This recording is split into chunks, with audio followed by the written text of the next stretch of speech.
have two types of articles in Portuguese. As in English, we have the definite articles, os artigos definidos, and the indefinite articles, os artigos indefinidos. In English, you have only one definite article, the, but in Portuguese we have four artigos definidos, four definite articles. O, a, os, as. Depending if the noun is masculine or feminine, singular or plural, we are going to make an agreement and change the definite article. For example, let's use some sentences here. Coxinha is a type of Brazilian food. This is a coxinha. Isso é uma coxinha. This is a coxinha. Coxinha is a typical Brazilian food. So I'm going to say, a coxinha tá deliciosa. A coxinha está is the formal way, right? Deliciosa. A coxinha está deliciosa. A coxinha. So, coxinha is a noun. It's a feminine noun and it's singular. So, I'm going to use the article a. It's feminine and singular. Okay? But I can see there are two coxinhas, duas coxinhas. So I can say it in the plural. As coxinhas estão ou tão deliciosas.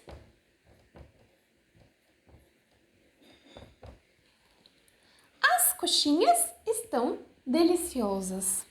So, coxinhas is feminine and plural. So, I'm going to use the article a.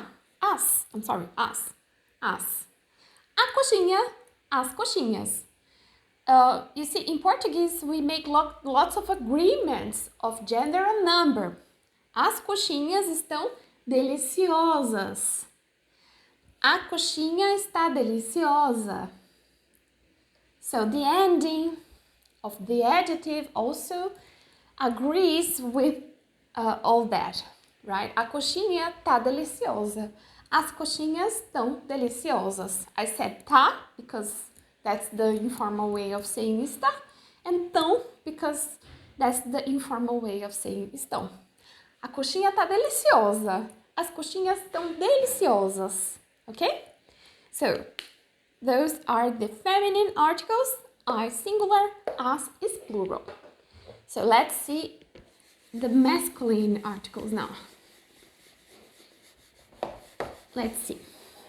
Let's suppose that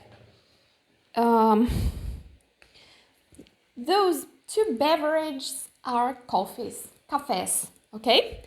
Let's imagine that she is saying, this coffee is delicious. The coffee is delicious. O café está delicioso. O café está delicioso. O café está delicioso.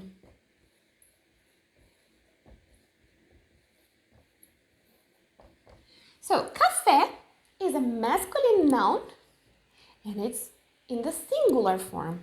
O café. O café tá delicioso.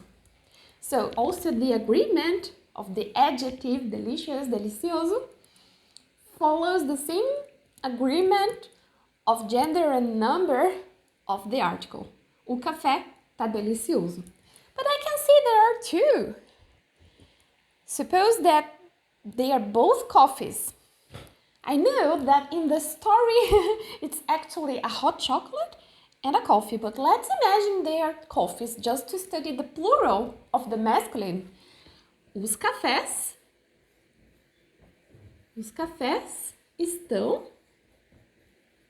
deliciosos.